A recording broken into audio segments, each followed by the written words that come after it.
mettre tout en place pour lutter contre ce communautarisme.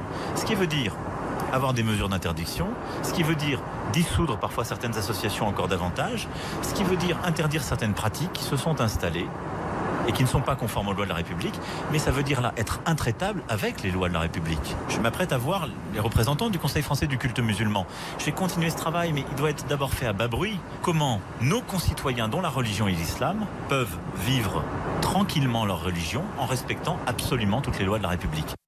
Ah, vous avez entendu l'expression à bas bruit. Je ne connaissais pas, donc il veut agir, mais à bas bruit. Alors, le bruit qu'on entendait, c'est le bruit de l'avion. C'est le bruit de l'avion, et il le dit au micro de nos confrères d'RTL. C'est vrai, par exemple, je lisais le sondage IFOP hier paru dans le journal du dimanche. Les Français sont assez catégoriques, hein. Ils sont majoritairement favorables à l'interdiction du port de signes religieux aux parents accompagnant des sorties scolaires. Ils la veulent également, cette interdiction, pour les usagers des services publics, mais aussi pour les salariés des entreprises privées, ce que ne prévoit pas la loi. Ils estiment que l'islam n'est pas compatible avec les valeurs de la société française. Donc on a des Français qui veulent un peu plus de règles, de sévérité, et on a un président de la République qui a peut-être du mal à trancher. Alors qu'est-ce qu'il faut faire? Faut-il durcir? Oui ou non? À vous de vous prononcer au 32-16, rmc.fr. Marianne Soubray. Moi, je suis très curieuse de savoir ce que les gens mettent sous le vocable de laïcité, en fait. Ils veulent qu'on renforce la laïcité, mais la laïcité, et j'en suis ravie, elle existe dans ce pays. Elle existe, elle implique la neutralité de tous les agents de service public, et c'est vraiment une très bonne chose. C'est-à-dire qu'aucun fonctionnaire, aucun agent du service public ne doit montrer son appartenance religieuse. Donc reste une question éventuellement, et c'est la seule question à la limite qu'on peut se poser, c'est que faire de celui qui accompagne dans le cadre d'un service public, c'est-à-dire effectivement les gens qui accompagnent les sorties scolaires. C'est une question éventuellement sur laquelle on peut réfléchir, parce que y a eu des différentes jurisprudences où certaines fois on disait que justement cette personne exerçait une mission de service public et donc elle ne devait pas avoir de signe religieux. Donc ça, à la limite, c'est une question qu'on peut se poser. Sur le reste, l'usager du service public, c'est-à-dire celui qui est dans la rue avec un signe religieux et qui ensuite rentre dans une administration toujours avec son signe religieux, je ne vois pas au nom de quoi on pourrait lui interdire d'avoir son signe religieux. Donc moi, cette réflexion sur la laïcité, aujourd'hui je trouve qu'on a des règles qui fonctionnent. Il ne faut rien toucher? Non, on peut réfléchir sur les accompagnants. On peut réfléchir sur les accompagnants dans les services scolaires, dans les sorties scolaires, parce qu'il y a eu justement différentes jurisprudences et qu'il y a une ambiguïté. Là-dessus, je veux bien qu'on réfléchisse. Demain, les sénateurs de droite vont déposer une proposition de loi en ce sens, pour interdire. On peut réfléchir. Sur le reste, je ne vois pas ce qu'on aurait à changer. Faut-il durcir les règles sur la laïcité? Gilles-William Goldnadel. Je pense que la laïcité, c'est un cache-sexe pour ne pas parler franchement de l'inquiétude des Français par rapport à certaines conséquences d'un certain islam. Et je ne dis pas tout l'islam, je dis d'un certain islam. Les Français, quand on les interroge, ils montrent une inquiétude. Ils sont inquiets, mais c'est une inquiétude légitime. Et pourtant, je ne pense pas que ces Français-là soient tous des fachos racistes, tels qu'on voudrait quelquefois les montrer lorsqu'ils en parlent. Donc c'est un vrai problème. Est-ce que cette inquiétude est légitime? Bah oui, cette inquiétude. Beaucoup disent oui, mais c'est une créature médiatique, on en parle trop. En même temps, j'ai été regarder un peu, mais ces enquêtes, en fait, elles ne bougent pas. Depuis des années, les Français disent la même chose. Si on veut parler vrai, il y a des sujets qui tournent autour de l'islam et de l'islamisme qu'on ne veut pas aborder de front. C'est pas tellement, moi, je pense, le problème de la laïcité, etc. D'abord, il y a le problème de l'islamisme. La montée de l'islam politique et les menées des frères musulmans, ça tourne autour de l'islam, mais ça n'est pas que l'islam. Il y a pire encore, il y a l'islamisme radical avec les faits de terrorisme qu'on connaît. Il faut l'aborder de fond. Il y a aussi l'immigration massive qui est en ce moment souvent islamique et qui fait que ne renforcer le problème. Pas forcément, quand ce sont les Albanais qui viennent en France tenter d'obtenir un droit d'asile, ça n'a rien à voir avec l'islamisme. Les Albanais sont souvent musulmans. Oui, d'accord, mais ils ne viennent pas parce qu'ils sont dans une démarche politique. Alors, par contre, j'aimerais bien que tu développes, Gilles William. Je dis que quand on a déjà un problème d'intégration de l'islam, dont certains membres sont islamistes, lorsqu'on sait que dans les banlieues, tu as de très nombreux jeunes qui sont pour l'application de la loi de la charia, le fait arithmétique de faire venir encore de plus nombreux musulmans pose un problème arithmétique. À l'intérieur de ça, tu as des gens merveilleux et tu as des gens problématiques. C'est purement de l'arithmétique, pardon. Donc, ou bien on dit les choses franchement, or on a un président de la République qui dit tout et son contraire. Il dit à bas bruit, lui, il travaille à bas bruit. Il dit tout et son... J'aime bien cette expression, à bas bruit. Ce garçon dit tout et son contraire. Il y a 15 jours, il était pour une vigilance maximale. Et ça pose des problèmes, parce que dès que tu vois un type avec un pantalon à mi-mollet, tu le regardes de travers. 15 jours après, il nous faisait tout un truc sur la stigmatisation. Je n'ai vu aucune stigmatisation véritable. Ce garçon dit tout et son contraire, donc je n'attache absolument aucune importance à ce qu'il peut dire. Alors, à bas bruit, Anas Kazib, que penses-tu de ce que pensent, enfin ce que souhaitent les Français, semble-t-il? Est-ce qu'il faut, oui ou non, durcir la laïcité? Non, mais moi, ce débat, de manière générale, je suis fatigué. Je suis fatigué, j'ai même pas envie de trop d'intervenir là-dessus, enfin parce que la preuve a été démontrée par Gilles William, c'est-à-dire que la laïcité, au final, l'essentiel c'est de parler des musulmans. Lorsque Blanquer parle des petits garçons qui serrent pas la main, il parle pas du petit Steven dans le Loiret, voilà, qui tiennent pas la main, il parle pas du petit Steven qui tient pas la main dans le Loir-et-Cher à Anaïs, il ne parle pas du petit lorsqu'il parle des petites filles qui ne vont pas à l'école, il ne parle pas de la petite Margot qui irait à monter qui ferait cours chez sa maman. On sait très bien de quoi on parle, d'accord? On sait très bien qui on et c'est ça, oui, c'est ce qui s'appelle, c'est ce qui s'appelle le pas le dire. Non mais non, c'est pas ça de la stigmatisation. Mais non, redéfinissez le mot. Mais non, mais Anas, on peut parler des choses sans dire que c'est la stigmatisation. On peut dire que la loi 1905, ça a été fait pour séparer contre la religion catholique. Pour séparer le catholicisme et de l'État, et que peut-être qu'aujourd'hui, il faut clarifier les choses vis-à-vis de l'islam, et c'est pas une question de stigmatisation. Ou alors j'imagine qu'en 1905, les catholiques devaient se sentir aussi stigmatisés. Mais pourquoi vis-à-vis de l'islam? Parce que c'est la religion. Parce qu'en 1905, se posait pas la question de l'islam. La laïcité, c'est la séparation, d'accord, de la gestion de l'État avec une religion, d'accord. Parce que quand tu regardes par exemple le patrimoine de l'Église, lorsqu'il y a eu la loi de 1905, le patrimoine de l'Église, tu peux regarder le patrimoine immobilier. Il faut savoir que le Vatican, c'est des milliards d'euros de richesse, d'accord. La papauté, enfin à un moment donné, l'Église était une institution qui n'a rien à voir avec la question de la religiosité, du fait d'être pratiquant. Moi, je suis pour qu'on puisse aller dans une synagogue librement, qu'on puisse aller dans une mosquée librement. Mais c'est ça le problème, c'est-à-dire qu'on t'empêche. On t'empêche de vouloir rentrer avec ton voile ou avec ta kippa dans un conseil régional. C'est juste insupportable. Moi, je vous écoute avec attention, mais à chaque fois quand je commence à dire une phrase, mais le fait que tu dis stigmatisation, le débat est terminé alors. Mais c'est pas une question de stigmatisation. Anas, est-ce que je peux t'interroger? En fait, il y a eu plusieurs vagues en fait dans la construction, on va dire, de l'État français par rapport aux religions. Il y a eu Napoléon qui a quand même interrogé les Juifs justement pour savoir comment ils se positionnaient, etc. Dans la République. On a eu 1905 où on s'est franchement opposé, puisque c'était des gens qui étaient radicaux socialistes en fait, qui étaient pour la majorité franc-maçon, ils bouffaient du curé, donc ils sont franchement opposés à l'Église catholique. Et c'est vrai qu'aujourd'hui, peut-être qu'il y a déjà une première difficulté sur laquelle je voulais poser la question, sur le fait qu'il n'y a peut-être pas forcément un interlocuteur unique pour la religion musulmane. Et ça pose peut-être un problème. Attends, j'ai pas fini. Et ma deuxième question, c'était est-ce qu'on ne doit pas aussi réfléchir au fait qu'il y a des mosquées qui sont construites, ne serait-ce qu'une à Strasbourg, qui a été construite grâce à l'argent des frères musulmans. Et est-ce qu'on ne doit pas se poser la question justement de cette intervention de certaines sectes, on va dire, musulmanes dans l'islam français? Non, mais que derrière, qu'il y ait une génération dont je fais partie de jeunes qui aussi on revendique la nécessité en fait que t'aies des sermons qui soient en français, qui parlent d'actualité, etc. Mais enfin, faut voir aussi les liens de l'ancien impérialisme français, d'accord, qui fait que on tisse des liens avec le Maroc, avec l'Algérie, la Tunisie, etc.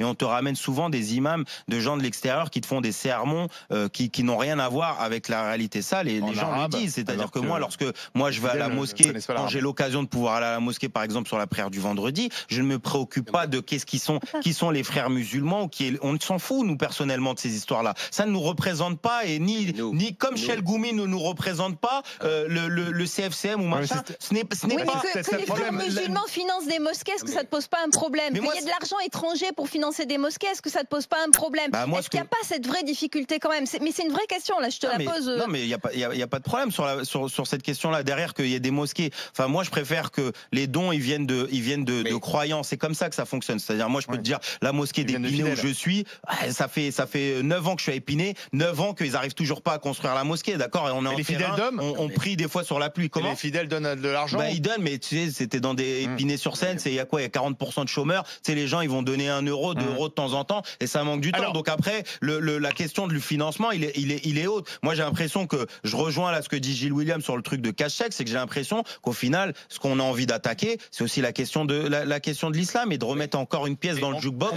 sur les musulmans. Pourquoi tu dis attaquer?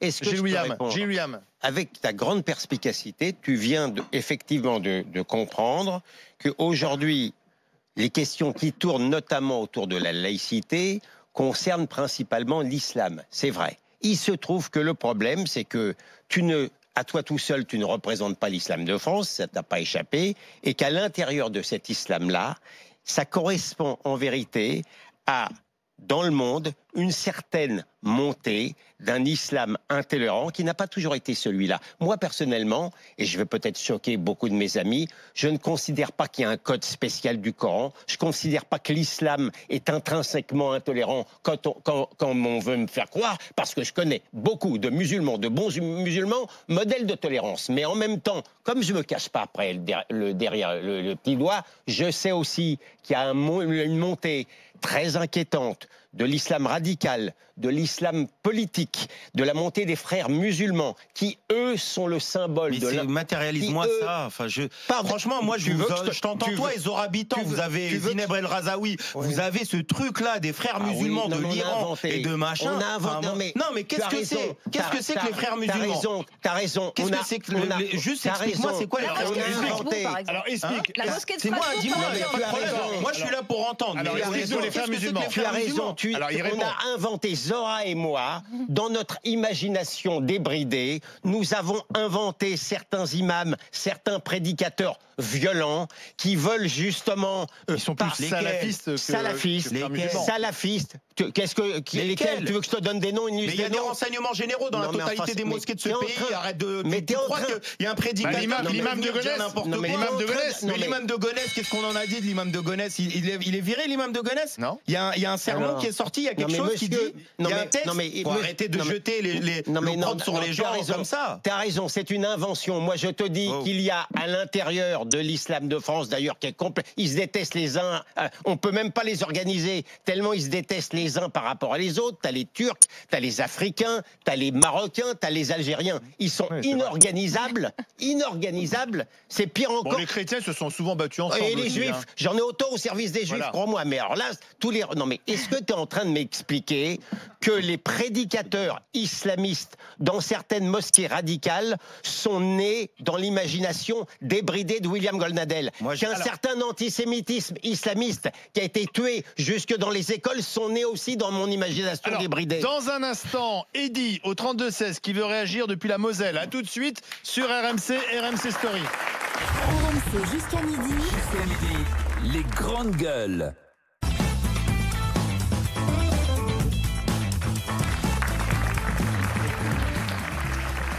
Les grandes gueules sur RMC Story avec Marianne Soubré, Anas Kazib, Gilles William Goldnadel. Tout à l'heure, Jean-Michel Apathy pour le grand oral.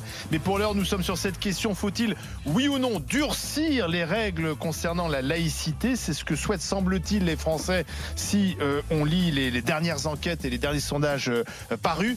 Eddy, vous voulez intervenir au 32-16? RMC, les grandes gueules. Appelez au 32-16. Eddy, bonjour. Vous nous appelez de Moselle, c'est ça? Oui, c'est ça, exactement. Une ville qui est accolée à Forbach. D'accord. Et vous êtes caviste. Voilà un beau métier.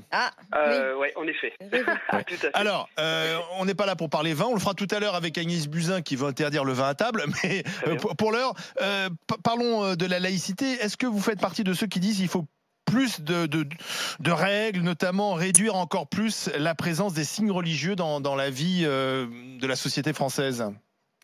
Oui, complètement. Je souscris complètement à ça. Ouais, tout à fait.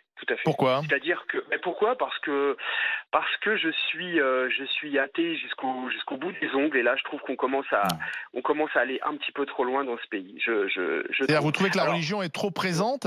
Ouais, complètement. De toute façon, moi, à titre personnel, déjà, je milite. Je serais d'accord pour supprimer tous les jours fériés qui sont à but religieux, déjà. Oh, déjà, non, alors. Oui, il y en a après, tout ça, vendredi. Non. Eddie. Moi, je suis pour supprimer l'air qu'on respire. Eddie, moi, je suis... mais parce qu'en fait, on se base sur rien. Enfin, je veux dire, à un moment... attendez, les jours fériés, c'est une véritable religion en France. Le radicalisme athée. C'est ma seule religion. Moi qui suis athée aussi, Eddie, non, mais laissez-moi les jours fériés. Vous rigolez ou quoi? Mais trouvons des vrais prétextes. Mais je veux dire, qui peut croire qu'il y a 2000 ans, un type est revenu de... Enfin, je veux dire, tout ça, c'est vraiment... Moi, ça va nous mener loin. Oui, mais enfin, ça c'est le fait de croire ou ne pas croire. Je suis pas sûr qu'on ait le temps. Oui, on va pas faire un débat sur ça, mais vous dites, attendez, non, je retiens simplement, Eddie, vous dites, la religion est trop présente, en fait. Ras-le-bol, vous êtes athée, ras-le-bol. Oui, on a réussi plus ou moins à comment dirais-je, à bien réduire le champ de l'Église catholique. Donc c'est pas pour qu'une autre religion prenne la place, vous voyez. Et moi ça me gêne. Moi je veux dire que quelqu'un croit, je veux dire pas de souci, voilà. Mais c'est une question de vie privée en fait. Voilà, c'est tout à fait. C'est à la maison en fait. Voilà. Je veux dire là où je vis, c'est quand même très très présent à Forbach notamment. Est-ce que je peux vous poser une question, Eddie? Oui, bien sûr. S'il vous plaît, dans votre quotidien, dites-moi en quoi une religion, que ça soit même l'islam si vous voulez, dites-moi dans votre quotidien, quand vous rêvez à 7h du matin, que vous couchez à 23h, racontez-moi ce qui vous emmerde en fait dans la question de la religion. Dites-moi vous-même en quoi ça vous empêche de vivre, de payer votre loyer, de respirer ou de manger. Allez-y, je veux savoir. Ok, pas de souci, Anas. Il se trouve que voilà, moi quand je rencontre quelqu'un dans la rue, je n'ai pas besoin de savoir s'il est juif, s'il est musulman, s'il est chrétien, orthodoxe, je ne sais quoi. Je veux dire, tout ça doit rester dans la sphère privée. Donc les signes religieux, ça vous emmerde en fait? Voilà, complètement. Peut-être que vous soyez athée, ça l'emmerde aussi. Peut-être. Mais non, mais c'est quoi? Comment tu vois quelqu'un est athée, toi? Comment tu vois quelqu'un est athée, toi? Mais pourquoi? Mais quelqu'un qui pratique une religion.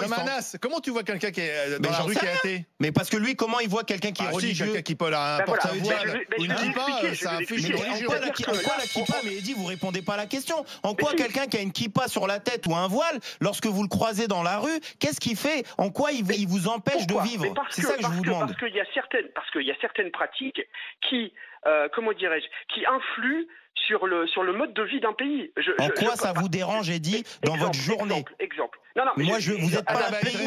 Vous n'êtes pas un pays. Vous, en quoi ça vous emmerde dans votre journée? Alors, je t'explique. Il aura moins de clients si tout le monde est musulman. Il y aurait moins de... Pardon?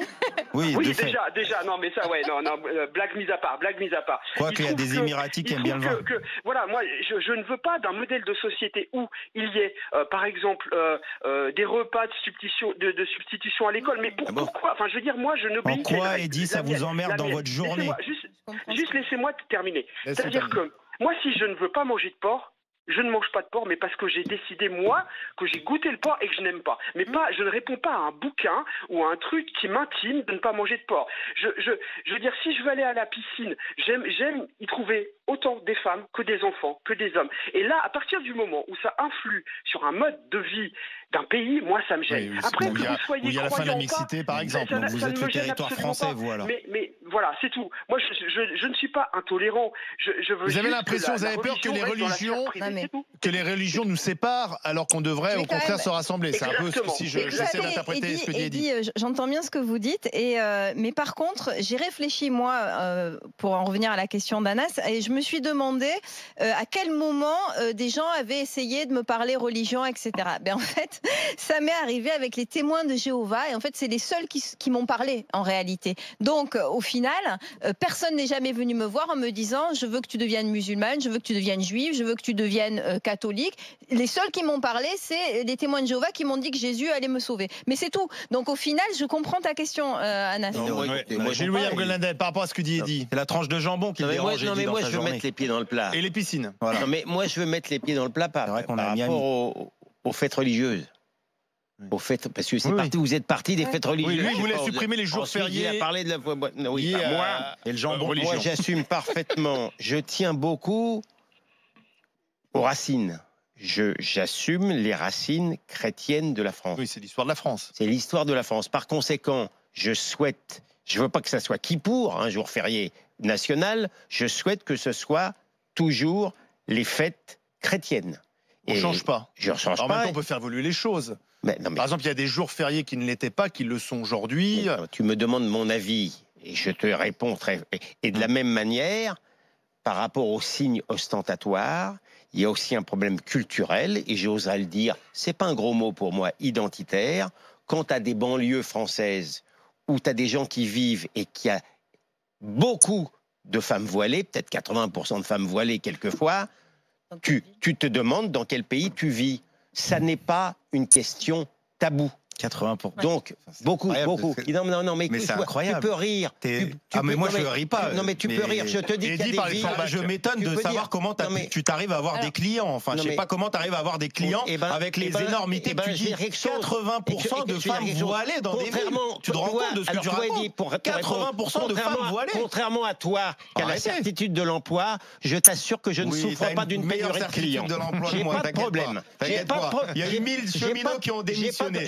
Sur mon sort, je n'ai aucun problème. Ça va très bien pour toi, Gilles, je le dis très sincèrement. Et donc, quand j'ai un président de la République qui semble donner raison à monsieur Bellatar contre son ministre,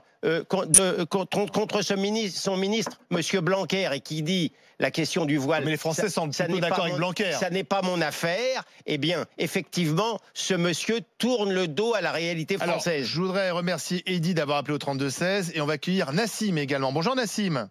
Oui, bonjour. Qui nous appelle du département de l'Essonne à Brunois en région parisienne. Et tiens, c'est un cheminot, Nassim. On va pas parler de la SNCF. Je sais que les cheminots sont nombreux à nous écouter et bien sûr, on les remercie de leur fidélité. Nassim, que pensez-vous de ce débat? Moi, j'ai beaucoup réfléchi. J'ai beaucoup changé d'avis. Et là, je suis arrivé à une conclusion personnelle qui n'engage que moi. C'est que je pense qu'il va falloir interdire tous les signes religieux ostentatoires. Tout simplement, comme Gilles vient de le dire, sauf que moi, c'est dans un cas inverse, puisque je prends mon cas personnel pour pouvoir m'exprimer et donner un avis. Moi, j'habite à Brunois, entre Brunois et Hyères. Il y a une très, très, très grosse communauté juive. Et depuis des années, depuis que je suis enfant, c'est très difficile le week-end. Parce que, moi, en tant que Français, c'est vrai que je ne me reconnais pas. Mon pays est d'origine chrétienne. Et je ne me reconnais pas entre les perruques et leurs habits traditionnels. Je ne connais pas du tout la religion juive. Un petit peu mieux la communauté musulmane de par mes origines. Et du coup, c'est vrai que c'est devenu compliqué. Et pourquoi j'arrive à cette conclusion? Pas parce que je suis un laïc, etc. C'est juste parce que je sais très bien que le débat est lancé depuis plusieurs semaines et que ça ne va pas se terminer et que ça va s'empirer. Donc, oui. Donc on interdit tous les signes religieux dans la rue et comme ça, ça ira mieux. C'est une vraie question. Moi, en tant que citoyen français, ce qui me gêne, c'est la communauté juive dans mon visuel. Puisque j'habite en banlieue parisienne, c'est eux qui sont présents dans mon visuel. Si j'habitais dans une autre banlieue, peut-être Villeneuve-Saint-Georges, pas très loin. Oui, mais il y a une recherche identitaire. Est-ce que je peux répondre à ça? Avant, j'étais à Villeneuve-Saint-Georges et c'est vrai que c'était plus les musulmans qui me gênaient puisque c'était eux que je voyais. C'est une question. Alors, mais est-ce que la sortie de ce monsieur, je ne la considère absolument pas comme antisémite. Bah non. Non, mais excuse-moi, mais lorsque deux fois, quand j'ai eu le malheur de parler du voile, etc., et que je trouve qu'il y a trop de voiles dans un endroit, on peut facilement être taxé d'islamophobe. Moi, je pense que c'est une question légitime. Islamophobe et antisémite, c'est pas la même chose. Moi, je pense pas que tu sois un défenseur de la religion juive. T'as pas compris l'équivalent. Si je peux aller jusqu'au bout de mon raisonnement, vas-y, pour répondre à Nassim. Merci. Donc, la question posée par rapport à Brunois, je la comprends parfaitement. Je vais même aller plus loin. Moi, je serais très agacé si j'étais musulman, qu'on parle toujours que certains ne veulent pas serrer la main des femmes, parce que chez les juifs aussi très religieux, c'est exactement la même chose. Moi, je suis un petit peu pour l'équivalence des choses. J'aime bien la symétrie dans la vie. Maintenant, donc, si une loi qui dirait, du coup, d'ailleurs, c'est un peu la proposition de Marine Le Pen, si j'ai bien compris. Il faudrait que les juifs renoncent à la kippa pour qu'on puisse renoncer au voile dans l'espace public. Très sincèrement, si les juifs, plutôt que la kippa, mettaient un chapeau, ça ne me choquerait pas beaucoup, et que les juifs qui veulent continuer à porter la kippa, ils peuvent partir en Israël. C'est pas un problème pour moi. Mais en même temps que je vous ai dit tout ça, je crois, avec un esprit assez symétrique, personne ne m'empêchera pas de dire qu'il n'y a aucune équivalence possible entre la kippa et le voile, au regard notamment de la liberté des femmes. Oui. Marianne Soubray. Alors juste un truc, parce que chez les juifs quand même très religieux, les femmes portent des perruques. Donc on peut éventuellement faire un parallèle au moins sur la tête couverte des femmes juives ou autres. Mais c'est pas le même nombre. Juste un mot, je voulais dire, parce que le fact-checking est souvent quand même important. Et j'invite tout le monde à regarder la vidéo quand même de Quotidien, qui a repris des paroles de Nadine Morano, qui a dit « Dans mon ancien quartier, il n'y a plus de jambon, c'est affreux, les gens sortent pas et tout ». Ils y sont allés dans le quartier. Arrête un peu, ils sont pas allés au même endroit. Ils ne sont pas allés au même endroit. Ils sont pas allés au même endroit. C'est un fact-checking un peu biaisé. Ils ont trouvé du jambon partout. Ils sont pas allés au même endroit. Ils n'ont pas été dans le même quartier.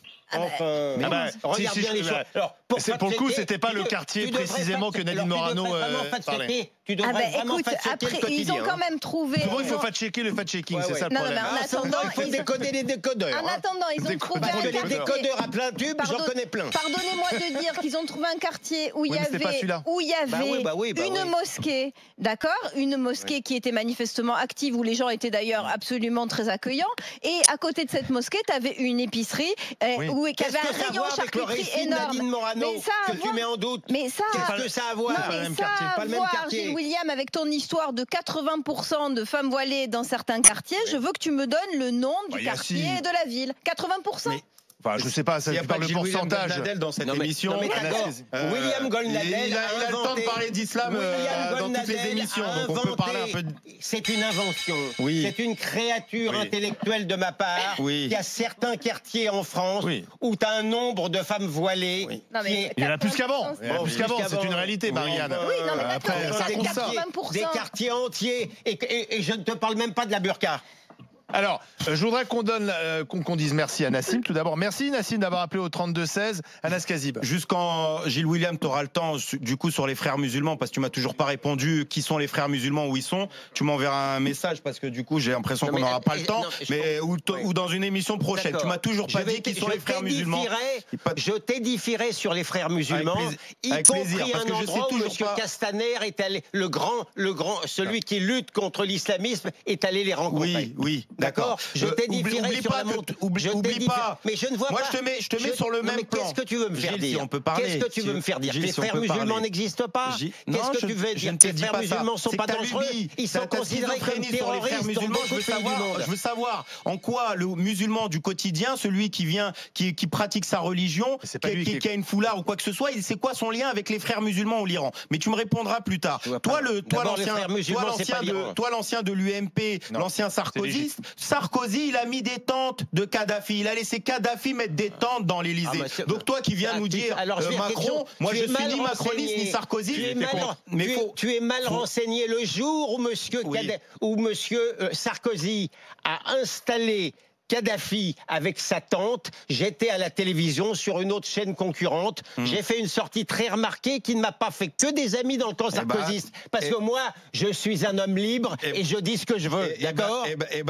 Très bien. Alors, voilà. Si tu as dit ce que tu veux, l'essentiel, c'est de faire croire uniquement que Macron serait un complaisant de la religion lorsqu'on est parti chercher des personnes, en fait, en essayant de les stigmatiser par rapport à une barbe, par rapport à une pratique de la religion. Macron, il est très intelligent. c'est-à-dire qu'il a envoyé Blanquer et Castaner au carton, tellement qu'il y en a même qui ont fait une pétition pour solliciter Emmanuel Macron. On demande, comme on dit, on demande du lait à un bout, quoi. Tu vois ce que je veux dire? C'est-à-dire que le gars, il a ses ministres, c'est lui qui a le gouvernement, on fait croire que Macron n'a rien à voir. Alors là où Anas n'a pas tort, c'est qu'il y a quand même beaucoup d'hypocrisie dans le discours de ceux qui nous dirigent, de Sarkozy à Macron.